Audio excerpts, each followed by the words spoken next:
Rachel, come on in.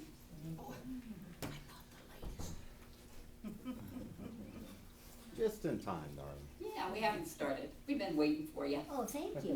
I told my Uber driver, I said, I'm not late, I'm there at the right time. Yes, Exactly. exactly. Exactly right. He didn't understand it, but I Oh, said, well. We keep plugging away at them, right? right. So I'm talking about the one indestructible, absolute, self-existent cause. Some of us know that indestructible, absolute, self-existent cause by its nickname, God.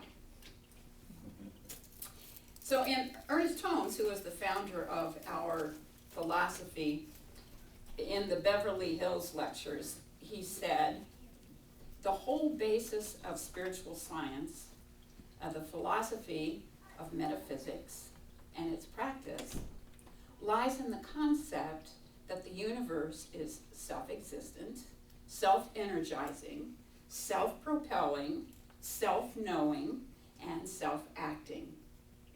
And that everything that is takes place within one infinite self, which is undivided, indivisible, but which, out of its own unity, creates this vast multiplication of itself, this great variation of life. And that's what that one does. It expresses itself uniquely through all things. It is indivisible. And that has the consequence of meaning that we are all one. We are indivisible. Not invisible. Indivisible. There's only one cause. It is sprung forth of itself into and as all creation, having no beginning and no end. It is perpetually self-expressing itself. The way that I thought to explain this to myself is to think that when that moment of creation occurs, of a new human or some other new essence, the molecules, the cells, are indeterminate. They are all identical. And then, as the need arises and that essence grows, it self-selects by some mysterious way that we don't know unless we consider the one. It self-selects and becomes cells in various portions of the human body.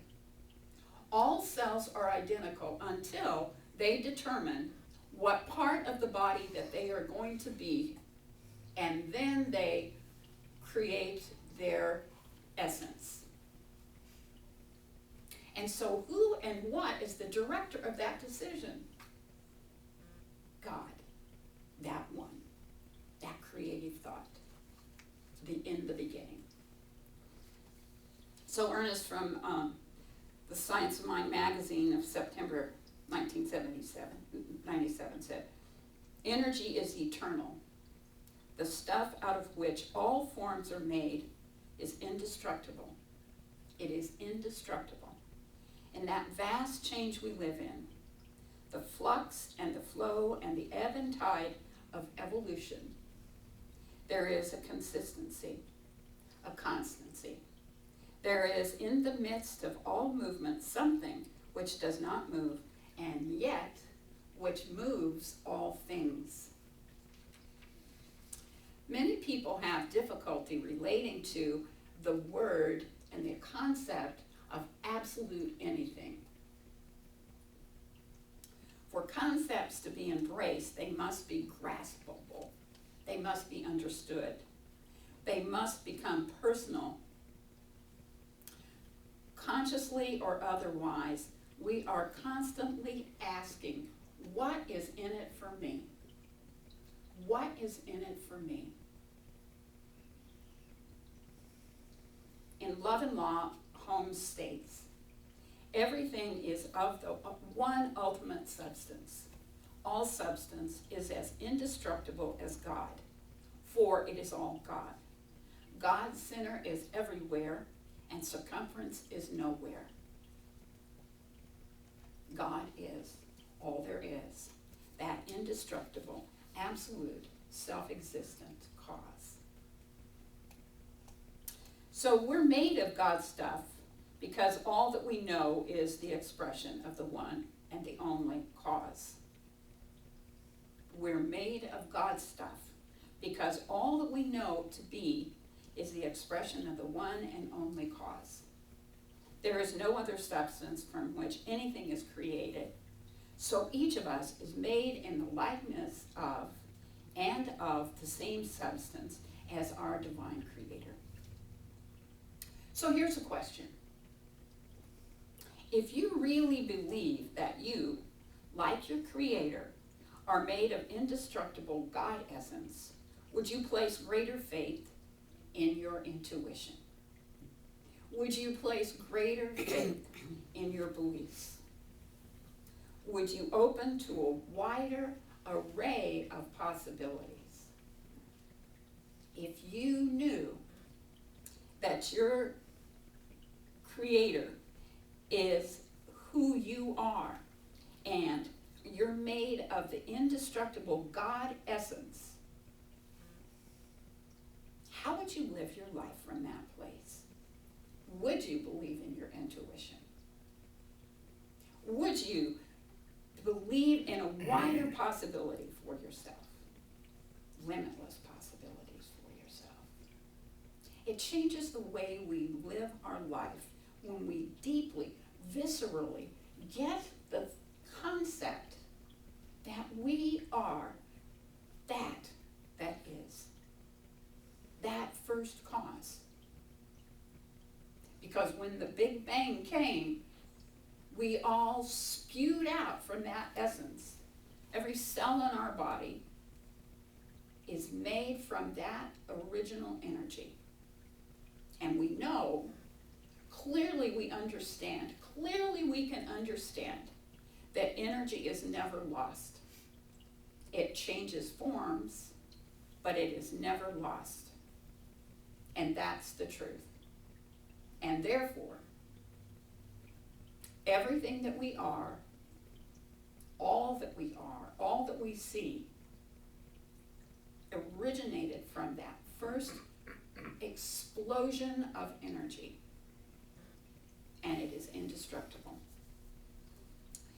Ernest Holmes said in Living Without Fear, God, the universal life force and energy, running through everything, is an intelligent presence pervading all space, a beginningless and endless eternity of eternalities, as self-existent cause, a perfect unit, a complete wholeness. A perfect unit, a complete wholeness. That's what we are. We are it. The attributes that we associate with our divine creator are therefore instilled in us individually and collectively. Ultimately, we have no beginning and no ending ourselves. We have no beginning and no end ourselves. We are part of that vast chain of cause. That vast chain of cause. So here's another question. If you truly embrace that absolute cause is alive in you, as you, would you hold yourself, your mind, body, and spirit in higher regard? Would you regard yourself from a higher perspective if you truly embrace that absolute cause is alive in you? Would you be more compassionate towards others? knowing that is that absolute cause is alive in you, it is absolutely alive in all others. It changes the associations that we have with all humankind. Drawing once more from Love and Law, Ernest says, there is no such thing as creation. All there is, all the forming in mind of thought images, which are substance itself. In the beginning, God conceived or thought substance. God then thought upon this substance and made form. Let me read those two sentences again so we get really clear about it. In the beginning, God conceived or thought substance. God then thought upon this substance and made form. This substance was within God, for where else could God go for this substance when there was nothing but God? It's a cosmic riddle. And the answer is so simple. It's so clear before us. God thought this substance and it was made. God thought upon itself and produced all that is.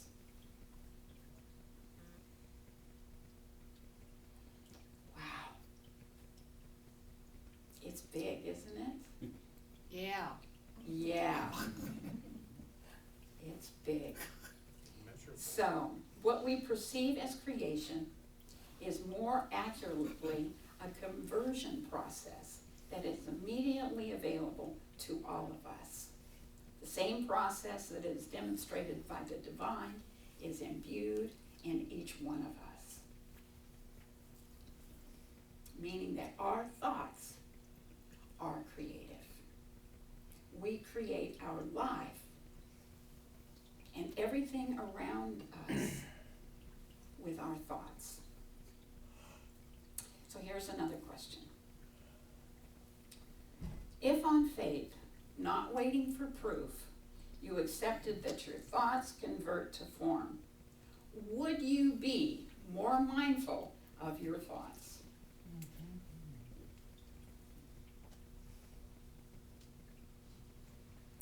Would you choose to consciously use such an immense gift for the betterment of the world? Would you choose to resolve all apparent financial and physical challenges?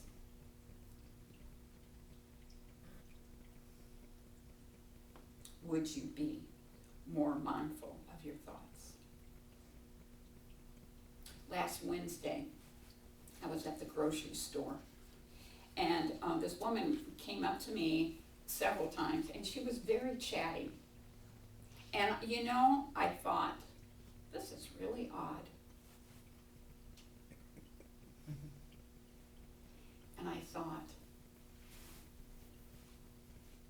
I'm just going to pay attention. Well, when I got to the checkout counter with my $112 worth of groceries that I had gone to Winco, so I had sacked them all up, my wallet was missing. I know. Would I have been more careful about my thoughts had I remembered this lesson? Yes, I would have. Now the question is, did I create that situation? Well, I certainly was aware of the possibility. And I don't know about you all, but I'm pretty creative in my thinking. Stuff shows up for me a lot.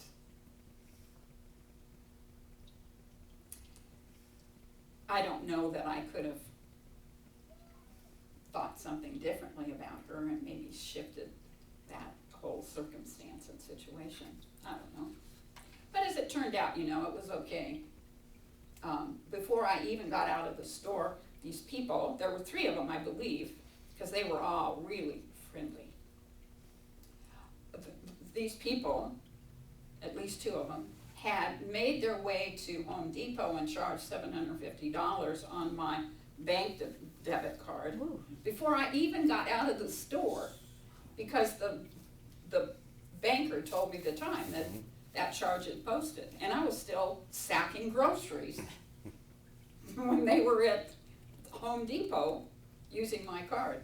Well, of course, you know, the bank is gonna stand behind it, and I did lose some cash, and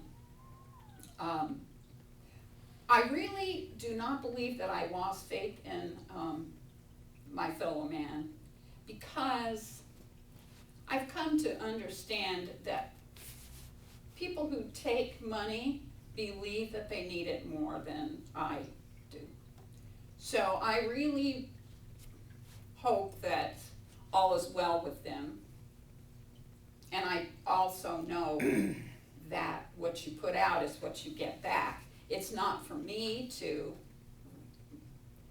have a concept of retribution or want to have retribution. That they are going to suffer the consequences of their own behavior because of one cause.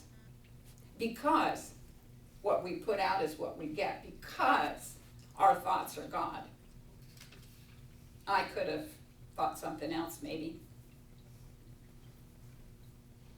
So we are said to be made in the image and likeness of the divine creator. We believe God has sprung forth of itself into and all of its creation. As such, we bear within us all of the attributes of our Creator.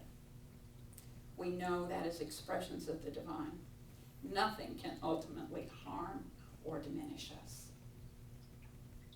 Ron Doss had a story that I really find pertinent to this whole conversation.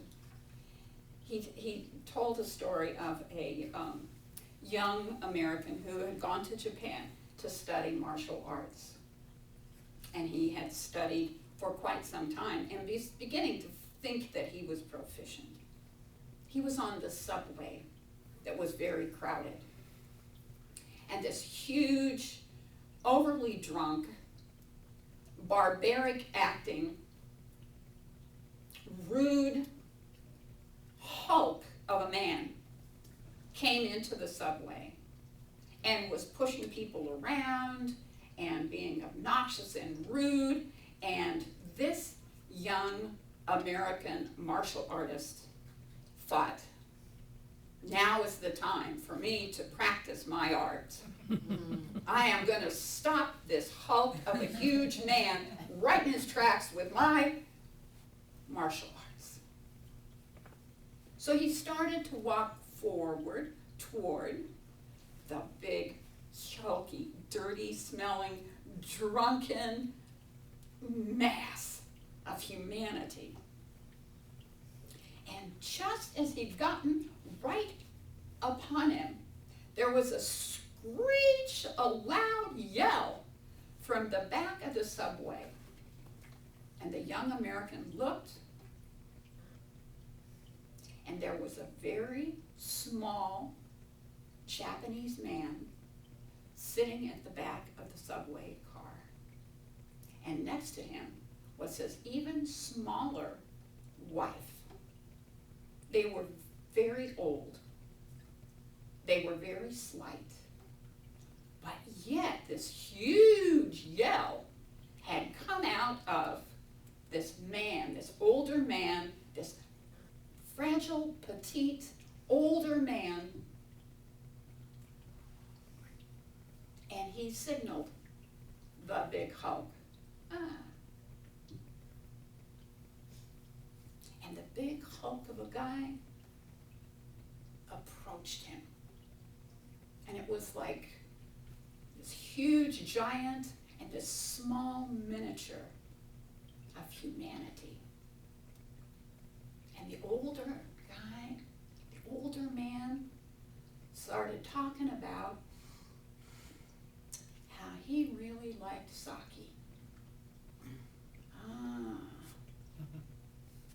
So the big, hulky, rude fellow sat right down next to him. And he started talking about sake. How it was so good. And before you could blink your eye, this big hulk of a man was crying on the shoulder of the old fella. And by the time the student got ready to leave the car, that big hulk of a guy was laying on the lap of the old fella. And the old guy was stroking his hair and his back.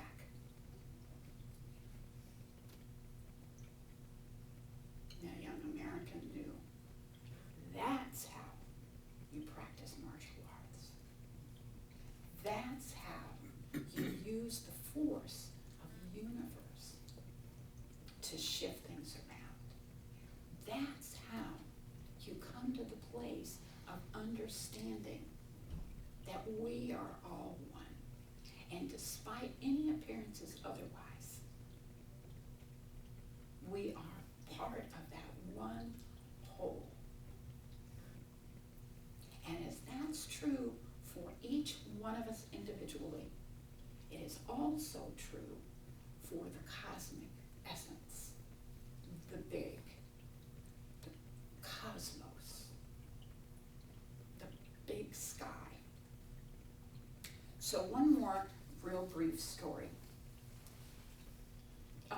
Dennis Merritt Jones, in his book, The Art of Being, talks about having gone to a retreat in Big Sky, Montana, that just actually happened another time just recently, and some of us had talked about going there. He talked about, Dennis Merritt Jones talked about how wonderful the retreat was, and he just had loved everybody, but he and his wife had to catch a plane. So they caught a ride with this other couple that were going to the airport. And there was just enough time, and Dennis Merritt Jones had, in his mind, left the retreat and was in the airport, hurry, hurry, hurry. We only have an hour and 20 minutes to get to the airport. We gotta hurry, hurry, hurry, hurry, hurry, hurry, hurry. So at dawn, they start for the airport. They have an hour and 20 minutes to get to the airport, to catch the flight, to go home, to get back into their life. And to his horror, the guy driving the car on the top of a mountain in the dark of night, because it was still not sun up, pulled the car over, got out of the car, and he said, "We never leave this mountain without stopping to look at the sky." So Jones said that he took a deep breath and he got out of the car to look at the sky like it never appears in the city. That close to the stars was truly a magnificent moment. He said, indeed, the universe was calling. It was, without question, one of those peak moment experiences where, for me, all sense of separation from the whole, momentarily dissolved. That 2-minute delay made the entire trip to Montana worth the effort. And if my friend had not insisted on pulling over to pause, to ponder the wonder of the universe, I would have missed the whole thing. Why? Because my mind was already at the airport while my body was on the mountaintop. Jones quoted Einstein. This is Einstein's quote: "He who can no longer pause to wonder and stand wrapped in awe is as good as dead. His eyes are closed." Jones continues, "My eyes were closed to what was in that moment an attempt by the entire universe to tap me on the shoulder and say, hey, you're part of something infinitely larger than what you realize.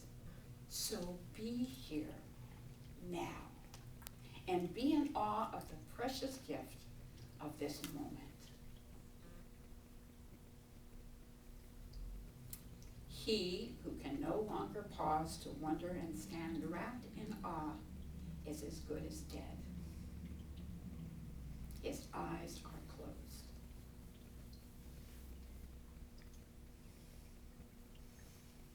So I invite you this week to take a moment and pause. Be in rapt awe of the universal whole, the infinite cause, because you are it. You're that. It courses through your body, it courses through your blood system, through each one of your organs, through every idea and thought that you have. You are it. You are the great cause. We have only to remember it,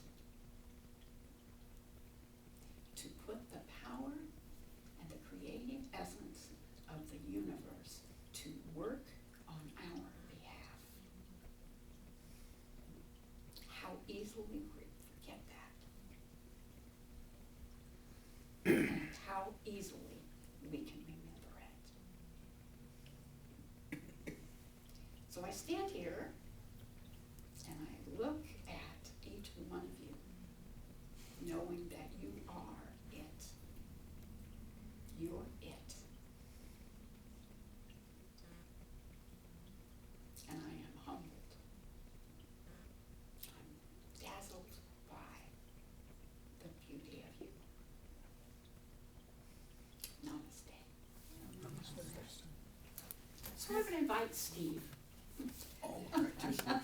to join me as we hold this congregation in prayer. Our dear Kate is in Hawaii. Oh, too bad. So join me as I know that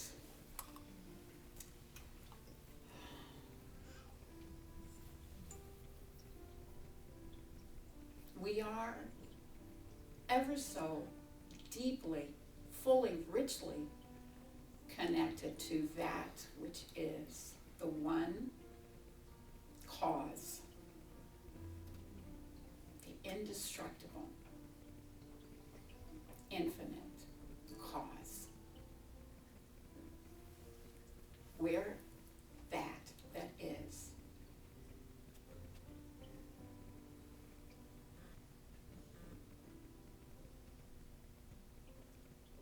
And I'm so grateful to be aware of the power that is vested within me, knowing that my thoughts, my words are creative also.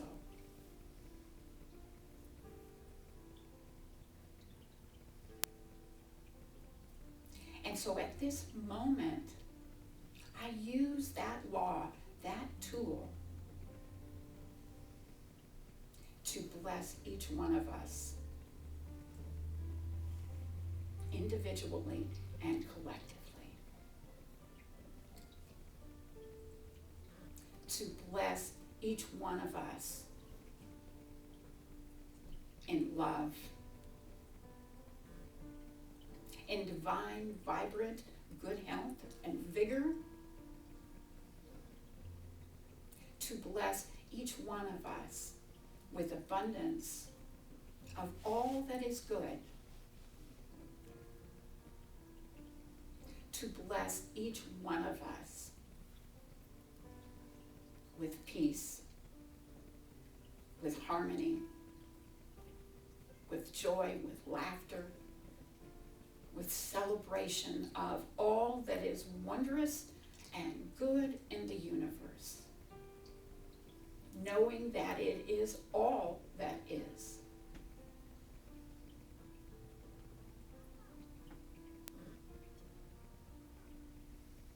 At this moment, I turn my heart into the light of the divine and trusting that all is unfolding with perfection. Trusting that original cause, that original thought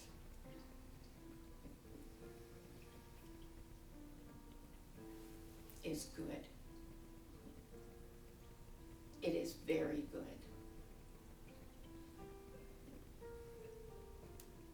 And I am at choice to interpret it in the highest and best,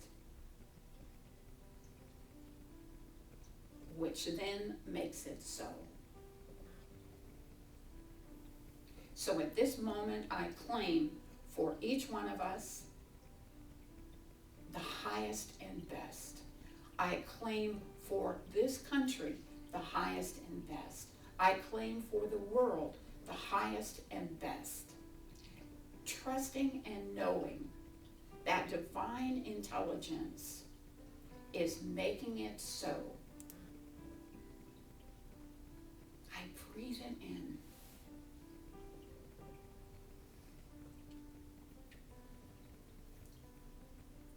And I am deeply grateful.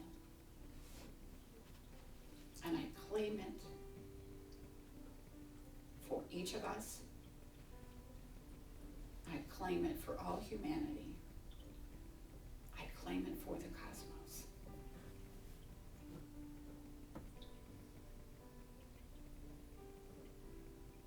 And yes, an individual is that powerful. Because we are it. So I step out of the way. I allow the divine to work through me as me, through you as you, knowing fully that it is done, and saying with rich gratitude, thank you, Mother, Father, God, and so it is. So it is.